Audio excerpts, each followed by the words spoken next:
هەرێمی کوردستان کارایەکی دیار و بەرچاوی هەیە و ئامادەی هەیە لە زۆربەی کۆڕبەند و لوتکە جیهانی و نێودەوڵەتیەکان مەبەستمە بزانین کە چۆن ئەمە دەکرێت لە ڕووی ئابووریەوە هەرێمی کوردستان سوودی لێوەربگرێ. بەڕێز حسێن ئەحمەد مستەفا شرۆڤەکاری ئابووری لە ستۆدیۆ لەگەڵ من ئامادەیە. بەڕێز حسێن زۆر بەخێر بیت. زۆر سپاس. دەکرێت تۆ پێم بڵێیت کە ینی بەگشتی لە کۆڕبەند و ینی لوتکە جیهانیەکان بەشداریکردنی هەرێمی کوردستان لە ڕووی ئابووریەوە چەند گرنگە و بۆچی گرنگە؟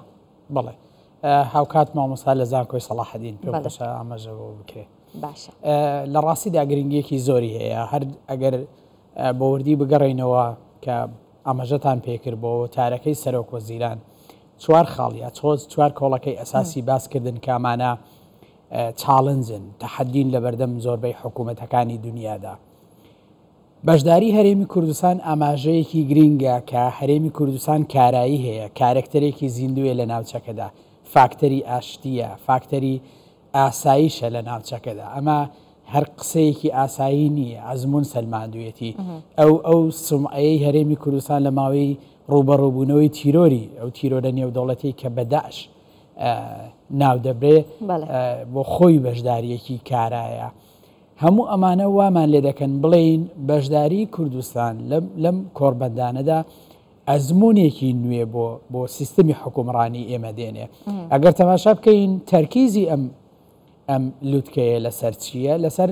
لەسەر ئەوەیە مۆدیلی نوێ لە ئابووری بێتە ئاراوە، لەسەر ئەساسی تێکەڵاوبوونی زانست و تەکنەلۆژیە. بە تایبەت تەرکیز لەسەر چییە؟ لەسەر کەرتی بانکیە، بە دیجیتاڵیکردنە کە خۆشبەختانە ئێمە لەم پرۆسەیەدا ئاراستەکەمان وەرگرتووە. هەژماری من بە دیجیتاڵیکردن، ئاراستەی حکوومەت بەرەو ئەوەی کە کۆمەڵگەی کوردستان ببێتە کۆمەڵگایەکی بێکاش، کاش لێ سۆسایەتی.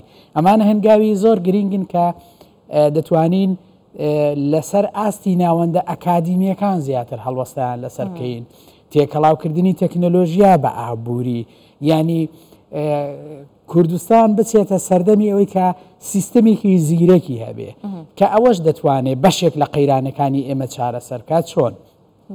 خۆتان دەزانن ئێستا ئێمە یەکێک لەو کێشانەی کە ڕوبەڕووی ئێمە بۆتەوە کەمی سیولەیە. ئەوەش پەیوەست نییە بە ئێمەوە، پەیوەندی بە ئادای حکوومەتەوە نییە، بەڵکو پەیوەندی بەو سیاسەتەوەیە کە فاکتەری سیاسی، گوشاری سیاسی تێکەڵاو بە بژێوی هاونیشتیمانیان کراوە کە لە هیچ شوێنێکی دنیا ئەمە نییە.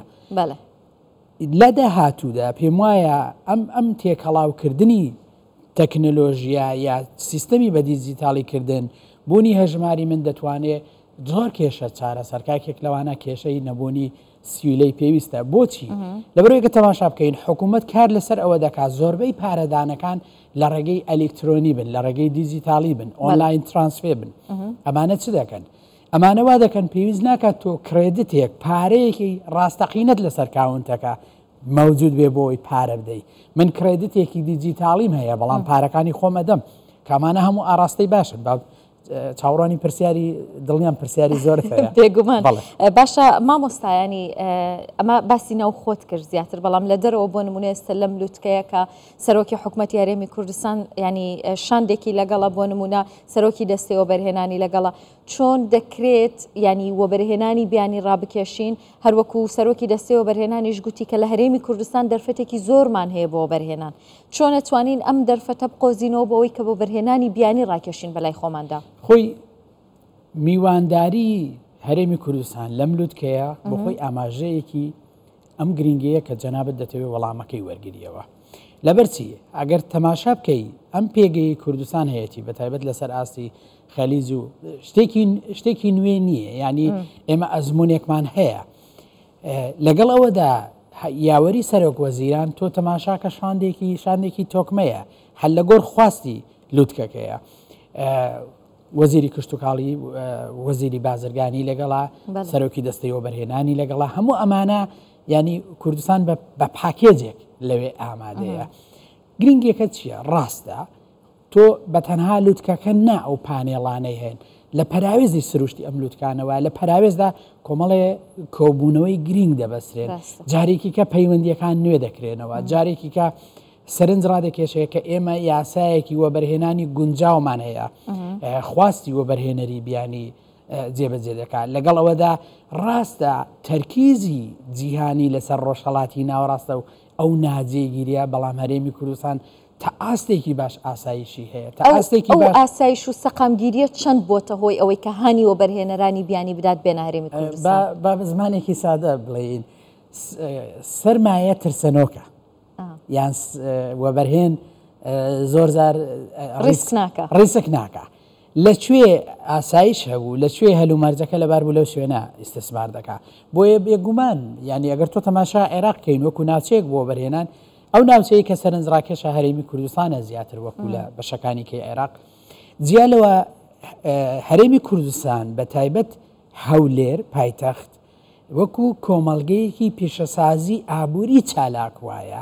یعنی تو تەماشاکە ئێستا بە پێچەوانەی بەشەکانی تری عێراق ئەم چالاکەی کە لێرە هەیە ئەگەر ئەو گرفتانە نەبووبان ئەگەر ئەو قەیرانە نەبووە کە دواخستنی بودجەی هەرێمی کوردستانە و پشکەی هەرێمی کوردستانە وایە چالاکی زۆر گەورەی تر دەبوو بەڵام بەداخەوە ینی تۆ ئەمە قسەیەکی سادە نییە بەڵام بە بەرنامە ئەمە دەکرێت بۆی پێشکەوتنی کوردستان ڕاگیرێ گرفت دروست بکرێ ناڕزایی هەبێ کوردستان بوەستێنن کە پێمانە وا بە ئاسانی کوردستان لەگەڵەوەی کە ینی دوژمنانی هەرێمی کوردستان بیانەوێت ئەمە بکەن و زۆر هەوڵیشیان داوە تا ئێستا بە چەندین ڕێگەی جیاواز بەڵام دۆستی زۆریشمان هەیە وەکو کوردستان کە وڵاتانی زلهێزی جیهانن و وڵاتانی زلهێزی ناوچەکەن ئەوە تا چەند هاوکارە بۆ ئەوەی کە هەرێمی کوردستان ینی لە پێشینەی دەرفەتی کار بێ بۆ وڵاتانی وەبەرهێن ڕاستە یەک خەڵمان لەبیر نەچێ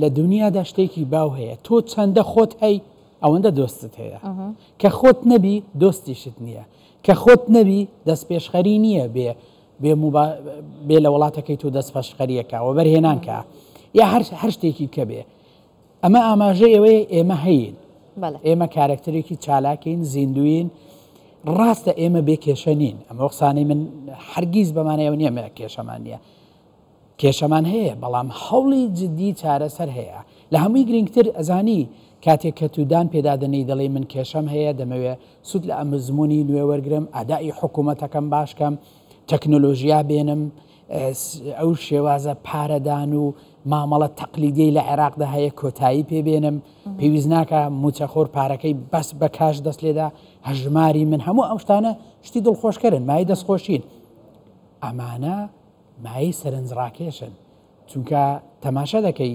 وەبەرهێن لە شوێنێک دەگەڕێت کە تێیدا بە باشترین شێوە مامەڵی خۆی بکە بە باشترین شێوە پاڵپشتی سیستەمێکی بانکی چالاکە بێ ئەمانە خاڵی زۆر دڵخۆشکردن و سەرنجی دەرەوەش ڕادەکێشن ئەوشمان بیر نەچێت کە دۆزینەوەی بازار بۆ بەرهەمەنێ و خۆیەکانی هەرێمی کوردستان ینی پێشتر ئێمە ینی هەرێمێک بووین کە بەشێکی زۆری پێداویستیەکانمان هاوردا کرد بەڵام ئێستاوامان لاتوە کە هەنارداکەین پرسیارەکانە سەرنجڕاکێشن من نازانم چەندە دەرفەتمان هەیە تا وەڵام بدەمەوە ئەگەر تەماشاکەین ئێستا دەرچووی بەشی ئابووری بەزانکۆی سلێمانی ڕاستە پرسیارە سەرنجڕاکێشن تۆ تەماشاکە ئێستا ئێمە لەکوێین بۆی بزانین ئێمە لەکوێین دەبێ بزانین لەکوێوە هاتووین من زۆر ناگەڕمەوە سەرۆکوەزیران زۆر بەباشی ئاماژەی بەو قەیرانانەوە کرد کە لە دوودەی ڕابردوو چۆن هاتووین باشە زۆر بێویژدانیە تۆ بڵێ ئەدائیە حکوومەتە خراپە ئەو نەبوونی سیلەی پێویست کێشە لە ڕاتبدان ئەو ناڕزایی کە مامۆستایان ڕەوایە داوای مافی خۆیان دەکەن بەڵام هۆکارەکە حکوومەتی هەرێمی کوردستان نییە هەمومان دەزانین هەر کەسێ ویژدانی هەبێ ئەزانێ کێشەکە لەکوێیە ئەزانێ بەمەبەست دەیانەوێ فشار لەسەر حکوومەتی هەرێم دروست بێ ئەوە مەحاڵە ئەمە نایێتە دی لەبەروی ئیرادەی میلەتی کورد لەوە بەهێسرا بە پێش ئەم کابینەیە یامنی بە ویژدانەوە کە ژێرخانی ئابووری پەرەپێدانی بەو شێوەیە بوو کوا تۆڕی ڕێگاوبانی ئاوا بەرفراوانمان هەبوو کە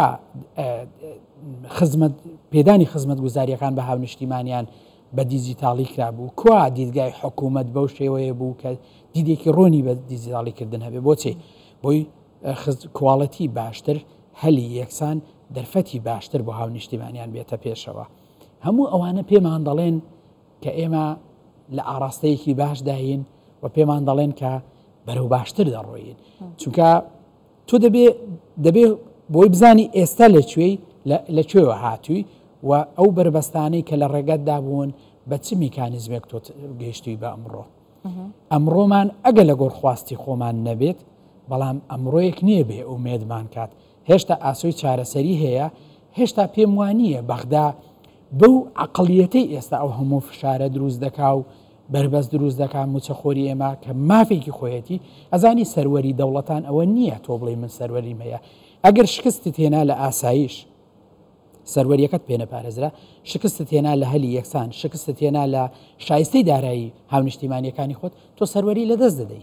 یعنی عێراق خەریکە هێدی خۆیان ئەو سەروەریە کە بەسەر هەرێمی کوردستانەوە خۆیان لاوازی دەکەن.